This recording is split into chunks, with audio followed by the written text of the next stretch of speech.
Bonsoir à tous, bienvenue dans le 12 minutes qui a rajeuni son look, comme tous les JT de la RTBF d'ailleurs. Mais désolé, on a gardé les mêmes présentateurs. La suite des infos, c'est sur les radios et sur le site internet de l'RTBF. Tout de suite sur la 2, livré à domicile, reçoit l'écrivain liégeois Luc Baba. Merci de votre fidélité aux 12 minutes. Merci à toute l'équipe. Déjà un excellent mardi à tous.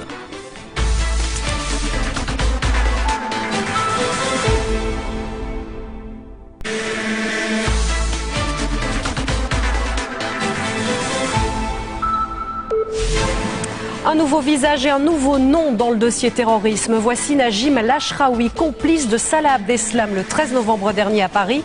On le connaissait, mais sous un faux nom, celui de Soufiane Kayal. L'homme aurait eu un rôle clé, il serait l'artificier des attentats.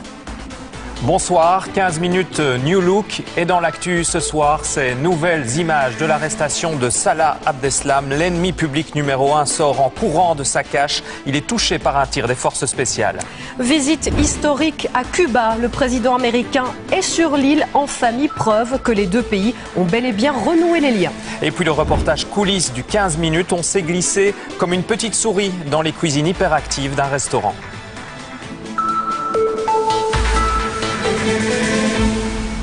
C'est l'une des personnalités judiciaires les plus connues et ce, aux quatre coins du monde. Son nom, François Molins. Alors si ça ne vous dit rien, eh bien son visage, regardez. Du foot ce soir sur la 2 avec la tribune, Thibaut Courtois comme invité guest star de la soirée. Et puis dans la foulée, le dernier rendez-vous info de la 2, c'est à 22h30 avec un Éric Bévert, tout beau, tout neuf. Lui aussi a droit à un petit coup de fraîcheur sur son fameux 12 minutes. Très belle soirée sur la 2, à demain.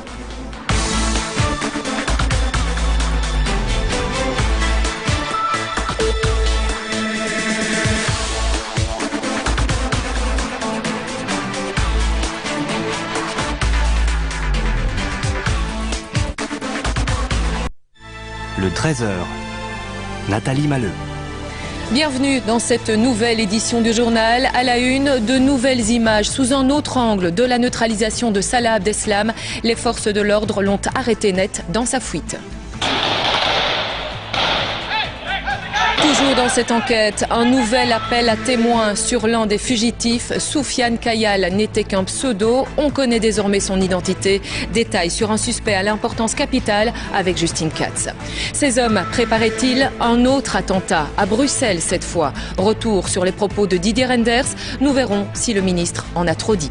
Il est à la Havane en ce moment. Barack Obama a entamé sa visite historique à Cuba. De quoi officialiser le dégel des relations. Et puis la folie rouge hier soir près du stade de Sclessin.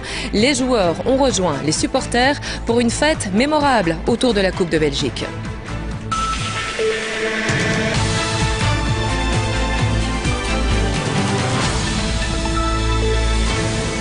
Madame, Monsieur, bonjour. Ce sont donc de nouvelles images que nous vous proposons. Elles montrent, sous un autre angle, l'arrestation de Salah Abdeslam et d'Amin Choukri. Voici vos prochains rendez-vous avec l'information sur la une. 18h30, on n'est pas des pigeons. 19h30, le JT en compagnie de François de Brigode. Et pour l'actu, en continu, rendez-vous sur notre site internet rtbf.be/info. Voici d'ailleurs quelques articles à découvrir. Écolo qui annonce près de 6 milliards d'euros d'impôts non recouvrés. Un constat. Un Belge sur 5 ne veut pas que son enfant ait un partenaire de couleur. Et puis une faute de frappe de Snoop Dogg qui fait le bonheur d'un village roumain. Vous saurez pourquoi sur notre site. Et voilà qui referme ce 13h. Merci de votre attention. Très bel après-midi à vous et à demain.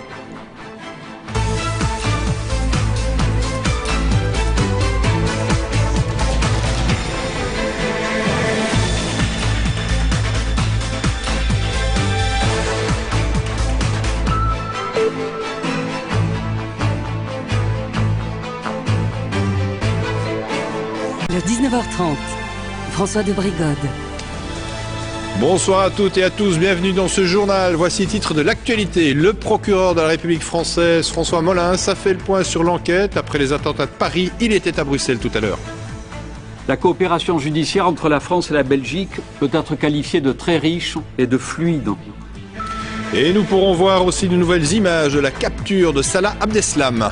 De nouvelles révélations aussi dans ce journal. On en sait un peu plus sur l'un des fugitifs. On fera le point avec Justine Katz. Carlo Di Antonio peut être au centre d'un conflit d'intérêts dans le cadre d'expropriation de terrain à Dour. Les jeux de société ont de plus en plus de succès grâce entre autres aux jeux vidéo.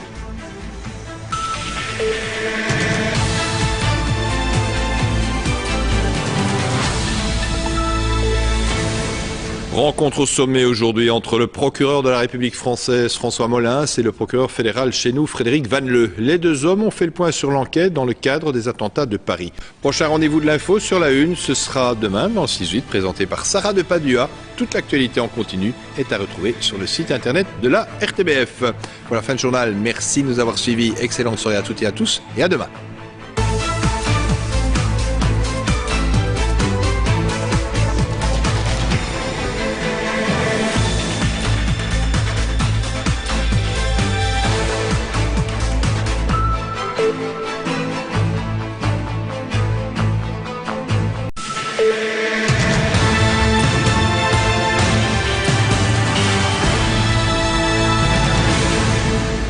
Madame, Monsieur, bonjour. Merci de rester avec nous pour suivre ces éditions spéciales. La Belgique est repassée en état d'alerte maximale. 2 explosions ont touché l'aéroport de Bruxelles peu avant 8 heures. Vous voyez les baies vitrées de l'aéroport soufflées par les déflagrations.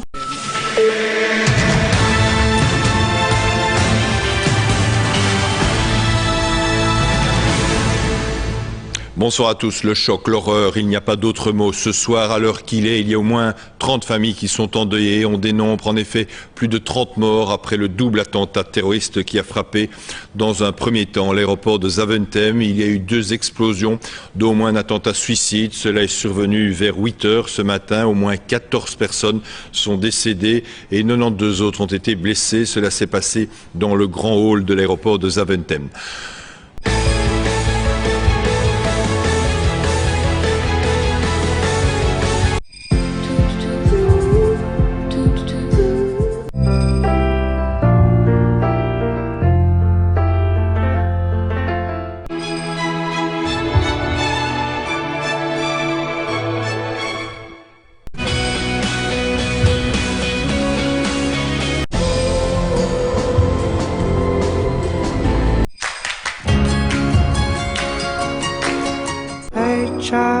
Things are lurking down, that's okay. No change, Jack and Shane, Jack and Shane, Jack.